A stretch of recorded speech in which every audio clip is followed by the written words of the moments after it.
Very alert हम लोग तो कैसे भी जहाँ से भेजते थे, जहाँ एंट्री मारते थे सिंह साहब, हम वहाँ से आ जाते थे। लेकिन पुराने हीरो हीरोइंस के बारे में कुछ बताता हूँ आपको मैं। अभी धर्म जी की लेफ्ट में कभी एंट्री देते हैं उनका प्रोफाइल में मालूम है पाने शर्मिला जी का भी लफड़ा था कुछ।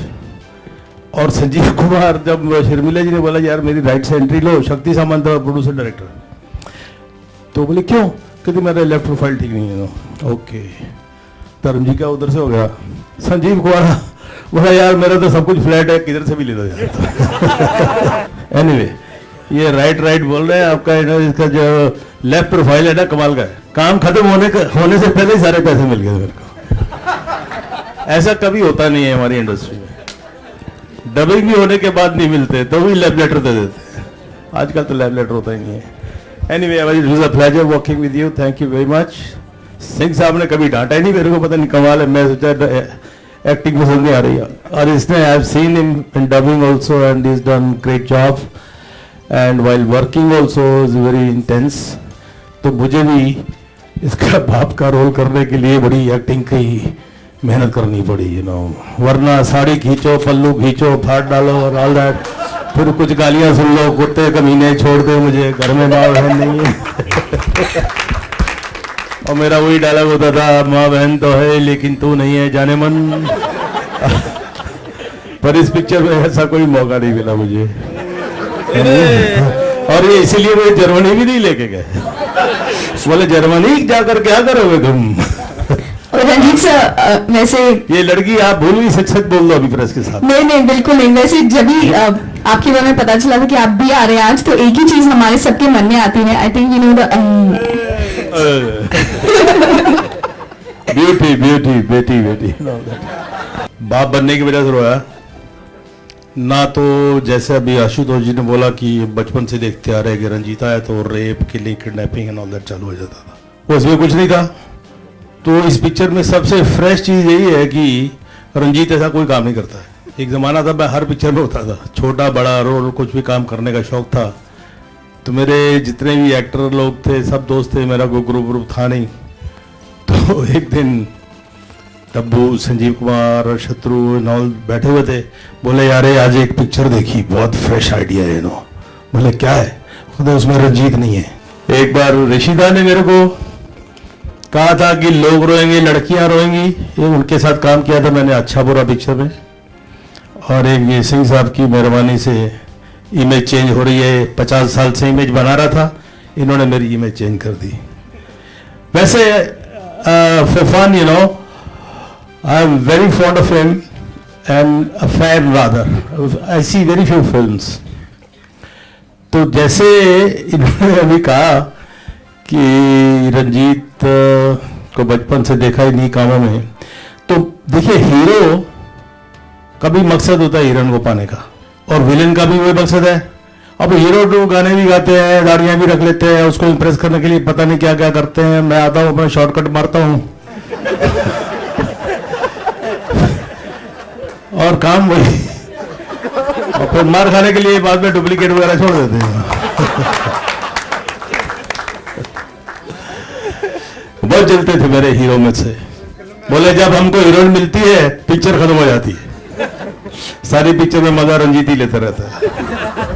सर क्या वो अवतार में आप कमबैक करना चाहोगे अभी? क्या जी? वो अवतार में वापस कमबैक करना चाहोगे बॉलीवुड में? देखो अभी मेरी एंट्री हुई तो आप लोग क्या कर रहे थे? कुछ क्या पता नहीं क्या, I don't see pictures. Well देखिए रोल होता है सर। मैं स्ट्रिक्टली वेजिटेरियन हूँ, दारू नहीं पीता हूँ, सिगरेट नहीं पीता हूँ, पिक्चरों में सब काम करता हूँ। तो वो क्या एक इरा था, मैं कभी प्लानिंग नहीं किया अपनी लाइफ में कि ये रोल करना है, ये रोल नहीं करना है। वो जैसे आता गया करता गया। कई बार तो हम लोगों को दूसरों की शक्लें नहीं मालूम होती थी, और सेक्रेटरी लोग साइन करते थे, आज शूटिंग कहाँ है वहाँ है, आज शूटिंग कहाँ है वहाँ है। तो एक दिन कमरे में एक प्रोड्यूसर बैठा हुआ सिगरेट पी रहा था, कमरे में इतना धुआं, और मैं तो भाई साहब बाहर जाके बैठी है ना, जब मैं मेकअप करना है मेरे को, सॉरी मेरे मुंह से निकल गया कुछ। तो वो बोला सर जी मैं प्रोड्यूसर हूँ इस पिक्चर का। तो कहने का मतलब है कि एक जमाना था, वे ट्रेंड कीप्स ऑन चेंजिंग, और उस ट्रेंड के साथ में चलते जाओ। अभी सुबह में कहाँ भागेंगे लड़कियों के पीछे, और अभी तो आंटियां मम्मियां ये वो कुछ ऐसे ही होगा ना। तो अगर उसके लिए भी it is up to the director only.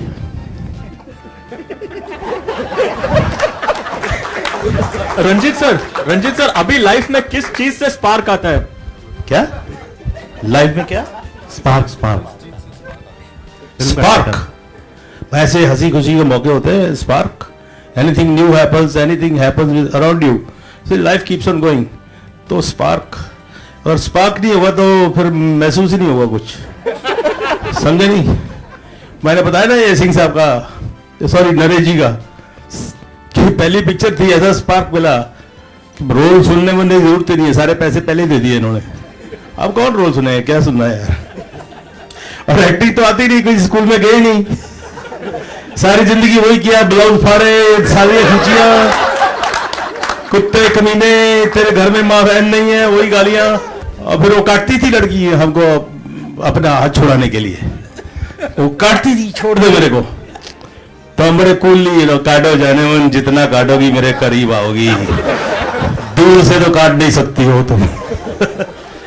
Anyways, fun, but I enjoyed working, and it's really difficult to do something which you are not into the slot, you know. कि वही करना है, वही, इसलिए तो छोड़ दिया था, मैं बोर हो गया था. But 80 pictures on the floor. सुबह उठो, आज उसका रेप है, आज उसकी मर्डर है, आज उसका है. फिर एक नौबत आ गई, 8-8 शिफ्टें करता था, पागलों की तरह काम करता था. किधर जा रहा हूँ, क्यों जा रहा हूँ, यू नो. ये तो सोच रहे डबल रोल सुनूंगा, मैं करूंगा, नहीं करूंगा, एंड ऑल दैट प्लानिंग होती है ना. एक आदमी के दिल से आवाज आई, अपना दिल था कि काम कर रहा है. अच्छा, पैसा भी कभी नहीं देखा था. वो सेक्रेटरी लोग लेते थे, वही साइन करते थे, उसको पावर ऑफ अटॉर्नी दी हुई थी, और उसको सिर्फ इतनी वार्निंग थी कि मेरा कोई बिल वापस, चेक वापस नहीं जाना चाहिए जहां पर खर्चे वर्चे होते हैं. तो कहने का मतलब, I enjoyed that moment, and then I stop signing pictures because I was not enjoying. मेरी लाइफ तो उल्टी चली आशुतोष. पहले फिल्मों में आया, फिर मैंने टेलीविजन भी किया थोड़ा बहुत, कॉमेडी वगैरह, उसमें कुछ के लोगों को पसंद आ गया, थैंक गॉड. आपने तो शायद नहीं देखा होगा, तो यकीन नहीं होगा ना. और उसके बाद मैंने थिएटर किया, तो थिएटर में भी क्या है, monotony, you know. 8-10 bar entry होती है, अब आपको याद हो गया सब कुछ, आप स्टेज पे जाना, कुछ करने को रहता नहीं है, यू नो. तो इस चीज से जो कोई नई चीज हो जाती है तो वो स्पार्क आ जाता है, वरना रूटीन तो लाइफ में रोज उठना, रोज सोना, know like that kind of stuff. और आपकी जिंदगी में कुछ अच्छे दोस्त मिल जाए तो ज्यादा नहीं, एक आदमी मिल जाए तो बहुत होता है. That's all. Thank you. Be a fool if I say it's difficult. And कितने रीटेक्स होते थे sir? I'll tell you one thing, you know. Rape sequence हो या dance हो, this is all choreographed, you know. I never ever realized that I'm speaking dialogues or try to rape or try to fight and all that in the pictures. ये भी rape sequences जो होती हैं, ये भी सही shot लिए जाते हैं ना डायरेक्टर के जरिए.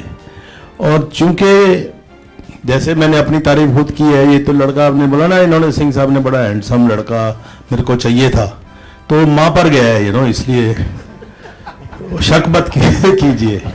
हीरोइंस के साथ में if you are not comfortable, और if the heroine is not comfortable और the girl is not comfortable with you, तो इसमें कोई पावर तो यूज करते नहीं हम लोग, यू नो. ऑल सिंक किया जाता है, और उसके अंदर ब्यूटी यही होती है कि एक दूसरे के कॉन्फिडेंस में होते हैं हम, कि अब मैं ऐसा करूंगा. तो मैं तो कई बार लड़की के बालों में अपना मुंह छुपा देता था और उसको बोलता था मेरे बाल पीछे से खींचो तुम, तो पीछे से खींचती थी. फिर वो धीरे से बोल देता था मेरे मुंह पे नाखून मारो, तो नाखून मार देती थी. तो ये मिलजुल के काम होता है, और इसमें ऐसा कोई डिफिकल्टी और ऐसी कोई बात नहीं है.